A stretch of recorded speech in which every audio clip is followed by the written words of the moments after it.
이번 시간에는 ICT 신기술에 대해서 같이 한번 살펴보도록 하겠습니다.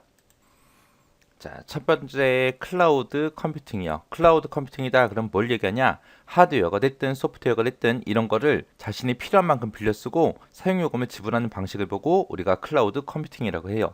얘가 뭘 얘기하냐면은 예를 들어서 게임사에서 만약에 새로운 게임을 론칭한다고 한번 생각해 보세요. 그랬을 때 이제 게임 회사에서 이제 수요가 얼마나 될지 거기에 맞춰서 이제 서버가 됐든 망이 됐든 그런 거를 미리 구축을 해 놓겠죠. 그렇게 구축해 놨는데 사람들이 엄청나게 많이 몰렸어요. 그래서 서버하고 망이 부족해서 더 구입을 했어요. 근데 게임이라는 게 하다 보면 이제 점점 이제 지겨워지고 실증나기도 하고 하죠. 그래서 사용자들이 이제 많이 없어졌어요. 그러면 이제 게임사 입장에서는 서버 통폐합을 하겠죠.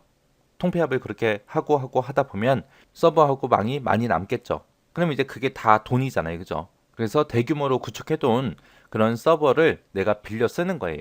내가 필요한 만큼 빌려 쓰고 사용요금 지불하게 되면 서버도 내가 따로 안 사도 되니까 돈도 절약되고 참 좋죠. 그런 게 이제 클라우드 컴퓨팅입니다.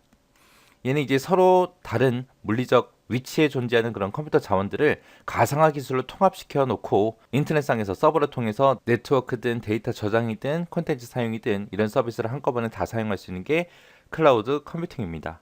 이렇게 클라우드 컴퓨팅을 이용하게 되면 우리가 컴퓨터에서만 쓸 수 있는 게 아니라 컴퓨터가 됐든 태블릿 PC가 됐든 노트북이 됐든 넷북이 됐든 스마트폰이 됐든 이런 여러 가지 IT 기기에서도 우리가 보관해 놓은 그런 정보를 언제 어디서든 이용할 수 있습니다. 그 다음에 이제 그리드 컴퓨팅. 그리드 컴퓨팅이다. 그럼 뭘 얘기하냐면은 PC가 됐든 서버가 됐든 아니면 PDA 그런 여러 가지 모든 컴퓨터 기기들 있죠. 그런 것들을 하나의 네트워크를 다 연결을 시켜요. 연결을 시켜서 정보 처리 능력을 슈퍼컴퓨터 이상의 수준으로 극대화시키는 걸 보고 우리는 그리드 컴퓨팅이라고 해요. 우리가 일반적으로 컴퓨터 작업 중에도 이 CPU라는 걸 100%다 쓰진 않거든요. 중간중간에 이제 유효 처리 능력이라고 해서 이제 사용되지 않는 그런 시간이 발생을 해요. 그래서 우리가 쓰고 있는 이런 개별 컴퓨터를 광통신, 초고속 네트워크로 전부 다 연결을 시켜요. 연결시켜서 이렇게 CPU가 사용되지 않는 그런 유효 자원을 전부 다 공유해서 특정 작업에 전부 다 집중을 시켜요. 집중을 시켜서 작업 속도를 무한정 그렇게 향상시킬 수 있는 그런 기술을 보고 우리가 그리드 컴퓨팅이라고 그렇게 부릅니다. 그래서 지리적으로 분산되어 있는 그런 컴퓨터들을 초고속 인터넷 망을 이용해서 연결을 해요. 그래서 쉬는 시간들을 전부 다 공유를 합니다. 공유를 해서 하나의 고성능의 컴퓨터처럼 그렇게 활용하는 기술을 보고 그리드 컴퓨팅이라고 합니다. 그래서 얘는 처리 능력을 한 곳으로 집중시키기 때문에 월드와이드 웹 있죠. 이거보다는 훨씬 더 처리 속도가 빨라요. 그 다음에 이제 유비쿼터스 컴퓨팅이요. 요즘에 뭐 사물 인터넷이다, 만물 인터넷이다 해서 그런 것들 많이 들어보셨을 거예요. 우리 모든 사물에다가 초소형 칩을 내장을 시켜요. 내장을 시켜서 네트워크로 전부 다 연결을 시켜요. 연결을 시켜서 사물끼리 서로 통신 가능한 그런 환경을 보고 유비쿼터스 컴퓨팅이라고 하는데 여기서 이제 중요한 말은 얘예요. 언제 어디서나 어떤 기기를 통해서 컴퓨팅이 가능한 그런 환경을 우리가 유비쿼터스 컴퓨팅이라고 합니다. 그 다음에 이제 스마트 그리드요. 스마트 그리드가 뭐냐면은 우리 전기 사용하는 거 있죠. 전력망. 기존에 사용하던 전력망에다가 IT 기술을 이제 접목을 시켜서 에너지 네트워크랑 통신 네트워크 이 두 가지를 합쳐서 지능형 전력망을 만들어 놓은 거를 보고 스마트 그리드라고 그렇게 부릅니다. 얘는 이제 전기를 공급해주는 쪽이 있고 소비자가 있을 거 아니에요. 이 둘 사이에 실시간으로 전기 사용에 관한 그런 관련 정보를 주고받고 해요. 그래서 에너지 사용을 최적화시킬 수 있는 그런 차세대 전력망 사업을 보고 우리가 스마트 그리드라고 그렇게 부릅니다. 스마트 그리드라는 게 이제 개발되면서 에너지 효율이 되게 최적화됐어요. 그리고 우리 전기 자동차 전기 충전하잖아요. 그런 것도 이제 할 수 있게 됐고요. 그리고 우리 집집마다 이제 태양광도 많이 설치하잖아요. 그런 것도 안정적으로 이용할 수 있도록 그렇게 된 거예요. 해서 전기 생산부터 시작해서 소비까지의 전 과정을 정보통신 기술을 접목시켜서 에너지 효율성을 높이는 그런 지능형 전력망 시스템을 보고 우리가 스마트 그리드라고 그렇게 부릅니다. 그 다음에 이제 사물 인터넷이요. IoT라고 일반적으로 부르죠. 얘는 세상에 존재하는 모든 사물을 네트워크로 다 연결을 해요. 연결을 해서 인간과 사물, 사물과 사물 간에 언제 어디서나 서로 소통할 수 있게 개인 맞춤 스마트 서비스를 지향하는 게 우리 사물 인터넷입니다. 그래서 얘는 스마트 센싱 기술 요거랑 이제 무선 통신 기술 이 두 가지를 합쳐서 융합해서 실시간 데이터를 주고받을 수 있어요. 이렇게 사물 인터넷을 이용해서 이제 정보를 공유하다 보면 부작용이 생길 수도 있겠죠. 그래서 정보 보안 기술이 적용이 되는 게 아주 중요하겠죠. 그 다음에 이제 만물 인터넷이요. 만물 인터넷은 IoE라 그래요. 얘는 이제 사물 인터넷, IoT가 진화한 형태를 보고 우리가 만물 인터넷, IoE 그렇게 부릅니다. 그래서 만물들이 서로 소통하며 새로운 가치와 경험을 창출해내는 미래의 인터넷을 말하는 걸 보고 우리는 만물 인터넷이라고 그렇게 불러요. 그 다음에 이제 상황 인식이요. 상황 인식은 말 그대로 내 주변 상황을 인식해 주는 걸 보고 얘기해요. 컴퓨터 사용자의 주변 상황을 인식을 해요. 인식해서 그거를 판단을 해요. 판단해서 자동으로 유용한 서비스를 제공해 주는 그런 컴퓨팅 기술을 보고 상황 인식이라고 합니다. 얘가 더욱더 많이 발전이 되면 이제 의료라든지 재난이라든지 구호 활동에 많은 도움이 되겠죠. 그 다음에 이제 RSS요. RSS다 그러면 이제 뉴스가 됐던 블로그가 됐던 이런 컨텐츠를 우리가 자주 사용하잖아요. 그런 곳에서 이제 일어나는 업데이트에 대한 그런 정보를 자동으로 사용자에게 알려주기 위한 그런 서비스 기술을 보고 우리가 RSS라고 합니다.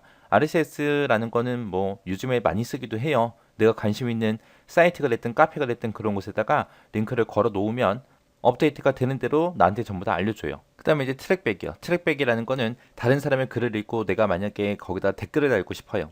댓글을 달고 싶을 때 직접 거기다 댓글을 다는 게 아니라 내 블로그에다가 작성을 해요. 작성을 하고 그 글의 일부분을 다른 사람의 글에 댓글로 보이도록 그렇게 만들어주는 기능을 보고 우리가 트랙백이라고 합니다. 그 다음에 SSO요. SSO는 한번 로그인해서 기업 내에 각종 업무 시스템이나 인터넷 서비스를 전부 다 접속할 수 있게 해주는 그런 보안 응용 솔루션을 보고 우리가 SSO라고 해요. 요즘에 인터넷 사이트 보면 어떤 특정 회사가 여러 개 사이트 운영할 때가 있잖아요. 그때 이제 우리 아이디 패스워드를 전부 다 통합시켜 버리죠. 그래서 한번 로그인해서 여러 개 사이트나 그런 서비스를 이용할 수 있는 그런 시스템을 보고 SSO라고 합니다. 자, 그 다음에 이제 시멘틱 웹이요. 시멘틱 웹이다 그러면 이게 뭘 얘기하냐면은 우리가 일반적으로 인터넷상에서 내가 뭔가 검색을 하고자 했을 때 키워드로 보통 검색을 하잖아요. 그러면 이제 그 결과로 나온 게 엄청나게 많아요. 일단은 그것들의 이제 제목 보고 링크를 클릭해서 그 내용을 읽기 전까지는 그 문서의 내용이 어떤 건지 정확하게 알 수가 없어요. 정말 나한테 필요로 한 건지 필요 없는 건지 구분할 수 없다고요. 그래서 수십 개의 검색 결과에서 내가 원하는 정보를 찾기가 되게 오래 걸리겠죠. 이런 이제 수많은 검색 결과를 내가 파악을 하는 게 아니라 다른 누군가가 파악을 해주면 되게 좋겠죠. 그런 일을 해주는 게 이제 시멘텍 웹이에요. 그래서 시멘텍 웹이라는 게 컴퓨터가 직접 정보의 뜻을 이해하고 조작할 수 있는 그런 차세대 지능형 앱을 보고 우리는 시멘텍 웹이라고 그렇게 부릅니다. 현재까지만 해도 지금까지만 해도 우리가 사람들이 이해하기 쉬운 그런 자연어 위주로 웹들이 다 되어 있잖아요. 시멘텍 웹은 그런 정보들 사이의 연관성을 컴퓨터가 이해하고 처리할 수 있는 그런 형태로 바꿔버리는 것을 보고 시멘텍 웹이라 그래요. 그래서 이게 좀 더 많이 발전하게 되면 우리가 일일이 전부 다 검색 결과를 다 읽어보고 찾을 필요가 없어요. 얘가 전부 다 알아서 해주고 정확한 결과를 나한테 갖다 줄 겁니다. 그다음에 이제 그린 IT요. 그린 IT다 그러면 그린 IT는 지구 환경을 보호하기 위해서 친환경적 IT 기술이나 IT 기기 그런 것들을 보고 그린 IT라고 그렇게 불러요. 그 다음에 이제 텔레매틱스요. 텔레매틱스다 그러면 이제 자동차에다가 정보통신 기술이랑 정보 처리 기술 이 두 가지를 융합해서 만들어 놓은 거예요. 융합해서 운전자한테 다양한 멀티미디어 서비스를 제공하는 걸 보고 텔레매틱스라고 합니다. 텔레매틱스 요게 이제 개발이 되고 나면 이제 뉴스 같은 것도 우리가 차에서 그냥 볼 수 있고요. 뭐 주식 투자에 관한 것도 볼 수 있고 전자상거래에 관한 것도 볼 수 있고 금융거래, 뭐 호텔 예약, 뭐 팩스 송수신하거나 아니면 이제 이메일 같은 것도 우리가 쉽게 주고받고 차에서 할 수 있다는 거예요. 그리고 내가 만약에 사고가 났다 그랬을 때 이제 내 위치를 119에다가 대신 전달해주는 그런 기능도 다 들어갑니다. 그런 게 이제 텔레매틱스다라고 그렇게 기억하시면 돼요. 그 다음에 이제 위치 기반 서비스요. 위치 기반 서비스는 말 그대로 우리 통신 기술이랑 GPS 그리고 컴퓨터에 저장된 데이터베이스 이런 거를 이용해서 주변의 위치가 됐던 부가 서비스 이런 것들을 제공하는 그런 기술이에요. 그래서 현재 위치 정보가 됐든 실시간 교통 정보가 됐든 이런 다양한 서비스를 제공하는 걸 보고 위치 기반 서비스라고 합니다. 그 다음에 이제 올 IP요. 올 IP다 그러면 이제 말 그대로 전부 다 IP로 묶어버리는 거예요. 우리가 사용하던 유선 전화망이 됐던 무선망이 됐던 패킷 데이터망이 됐던 이런 것들을 전부 다 IP 기반으로 해서 하나의 통신망으로 통합해서 음성이나 데이터 멀티미디어 이런 정보들을 전송하는 그런 기술을 보고 올 IP라고 합니다. 그 다음에 눈동자 인식이요. 눈동자 인식은 요즘에도 쓰고 있죠. 카메라를 이용한 모션 인식 기술을 확장해서 만들어 놓은 걸 보고 얘기해요. 그래서 스마트폰에서 우리가 동영상을 시청하다가 눈을 떼요. 눈을 떼면은 일시정지를 하고요. 그리고 다시 스크린을 쳐다보게 되면 영상은 다시 재생되도록 하는 그런 기능을 보고 눈동자 인식이라고 합니다. 안구 인식이라고 그렇게 부르죠. 그 다음에 이제 빅데이터예요. 빅데이터다 그러면 큰 데이터를 보고 얘기하는 거죠. 우리 예전에 비해서 이제 스마트폰도 많이 이제 빠르게 확산됐고요. 그 다음에 소셜 네트워크 이런 것도 활성화가 됐고 사물 네트워크 이런 것도 확대가 됐어요. 그래서 데이터가 폭발적으로 많이 늘어났습니다. 기존의 방법으로 데이터를 관리하거나 분석하기가 너무 어려워요. 그런 이제 막대한 양의 데이터 집합을 보고 우리는 빅데이터라고 합니다. 그 다음에 이제 와이브로요. 와이브로는 무선 광대역이라는 뜻이에요. 무선 광대역을 의미하는 거고 휴대폰이 됐든 노트북이 됐든 PDA가 됐든 이런 모바일 기기를 이용해서 언제 어디서나 이동하면서 고속으로 무선 인터넷에 접속을 해서 우리가 서비스를 이용할 수 있는 걸 보고 와이브로 광대역이라고 합니다. 그 다음에 UWB요. UWB는 근거리에서 짧은 거리에서 컴퓨터랑 주변 기기 아니면 가전제품 이런 것들을 서로 연결을 해요. 연결해서 초고속 무선 인터페이스로 개발된 게 우리 UWB입니다. 얘가 뭘 얘기하냐면 우리 컴퓨터랑 우리 TV 무선으로 연결해서 TV를 이제 무선 모니터처럼 그렇게 쓸 수 있는 거 해서 이제 뭐 동영상을 본다거나 게임을 하는 거를 우리가 TV를 통해서 본다거나 인터넷 같은 것도 이제 TV를 통해서 이제 TV 화면을 통해서 우리가 할 수 있는 그런 거를 보고 UWB라고 합니다. 그 다음에 이제 지급이요. 지급이라는 거는 저전력, 저비용, 저속도로 2.4GHz를 기반으로 하는 홈 자동화 데이터 전송을 위한 그런 무선 네트워크 규격을 보고 우리는 지급이라고 합니다.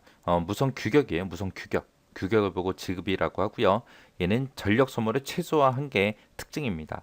그래서 저전력, 저비용, 저속도. 근거리 통신과 유비쿼터스 컴퓨팅을 위한 그런 기술을 보고 지급이라고 해요. 얘는 무선 네트워크 규격이다. 그냥 짧은 거리에서 이제 사용하는 거다. 그런 규격을 지급이라고 한다라고 그렇게 기억하시면 됩니다.